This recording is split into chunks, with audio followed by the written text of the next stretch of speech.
Looking for a snare drum on a budget? Only have $100 or less to spend? What if I told you that that drum is out there? It'll give you the sound you want, and you'll be happy with it for the rest of your life. I'll tell you what you need to do coming up next.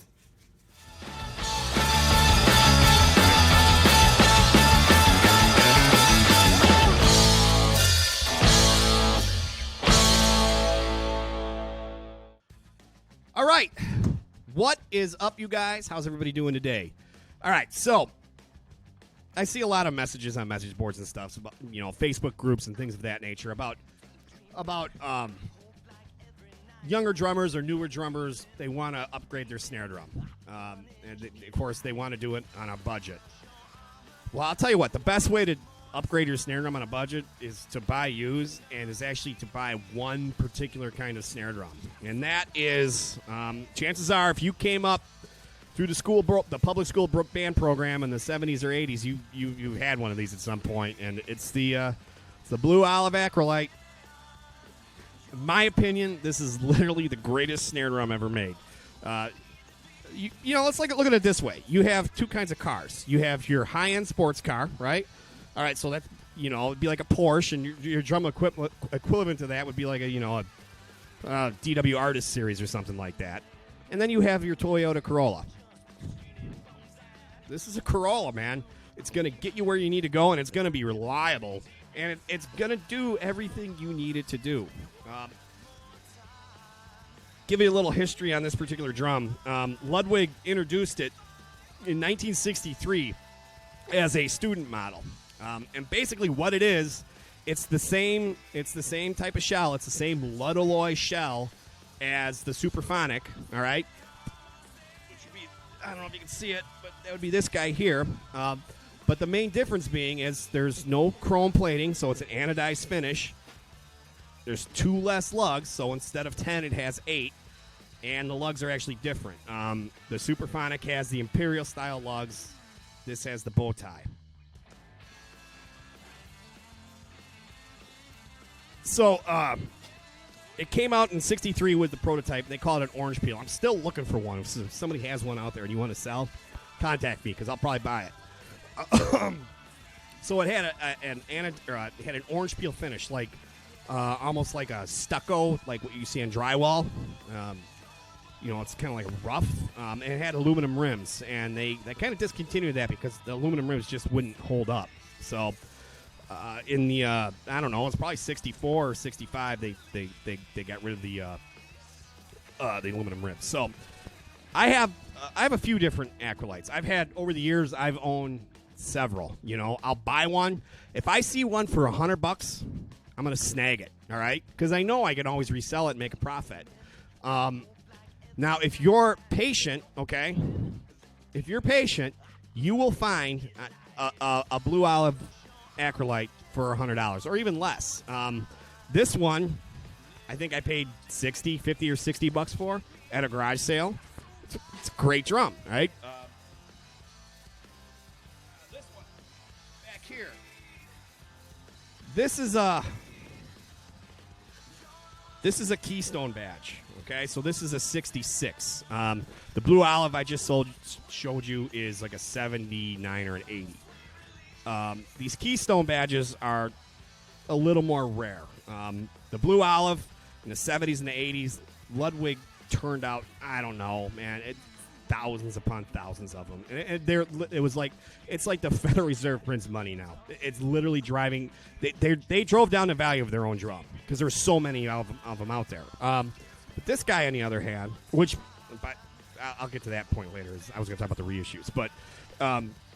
This guy is an interesting story on this one. When Facebook Marketplace first became a thing about a year and a half ago, I was at work just kind of going through it, type in drum, see what was out there, and I see this just beat up, just red drum set. I mean, that thing looked bad. I mean, the pictures were all grainy, and I zoom in a little closer, and I'm like, look, is that a Keystone badge? I'm like, oh my God, that's an Acrolite. And then I scroll down and I look at the price, and it's $10. This whole drum set, $10. So I zoom in a little more.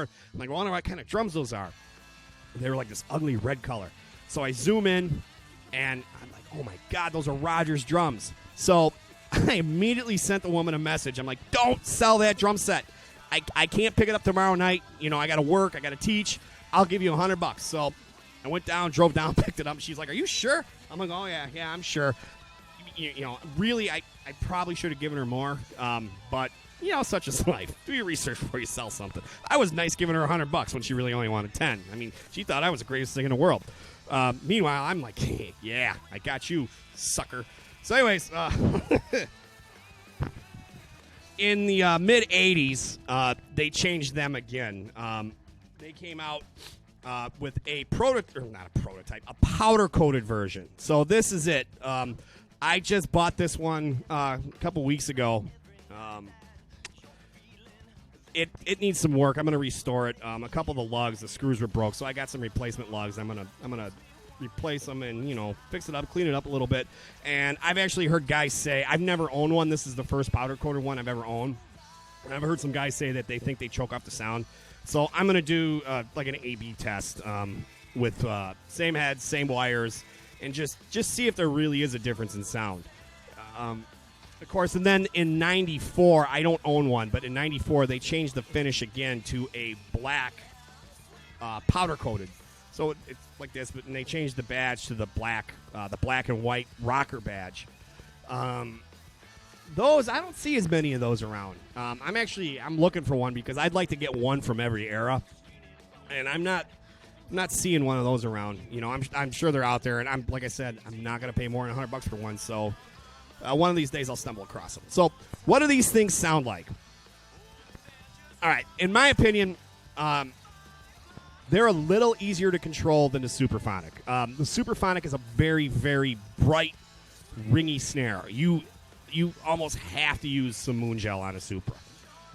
This one, if I put moon gel on it, it's just a tiny sliver, just to control, just to make the sound a little more focused. But most of the time, I run them wide open.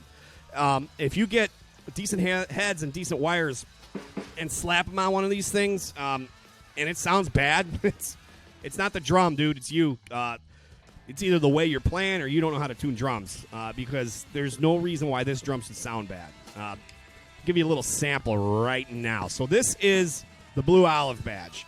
Out of the two I'm currently having playable condition, with the Keystone and this one, I don't think this one sounds as good as the Keystone. But you be the judge. You know, I have no close mics on, so all I got on are the overhead. So let's take a listen.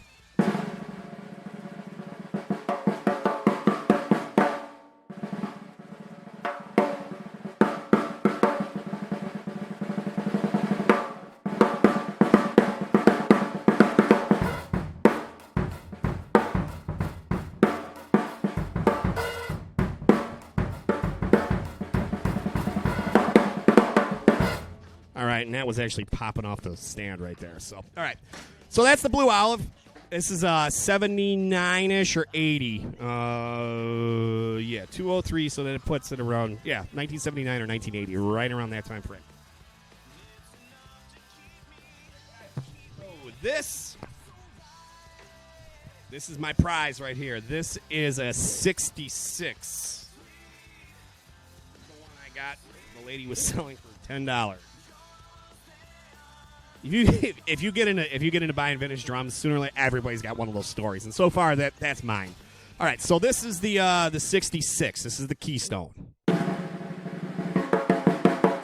tuned a little lower. To me, that's just where this drum sings.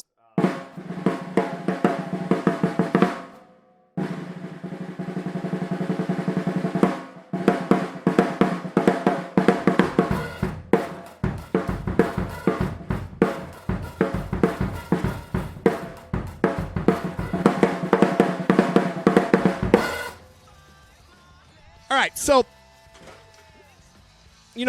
moral of this story is don't go out and the reissues. Don't buy a reissue. They're like $400, $500.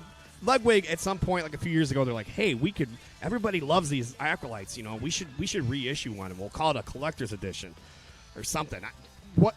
How is it a collector's edition? There's nothing special about it. As far as I know, it's maybe the finish is a little different, but It's the same drum. I'm a nutbag. I will probably buy one someday, though, just to say I have one. But don't buy one new. Just to say I'm not being paid by Ludwig. I mean, that's a pretty good clue. All right, so I hope you guys like the video. Please click subscribe if you like what I'm doing. I will talk to you guys later.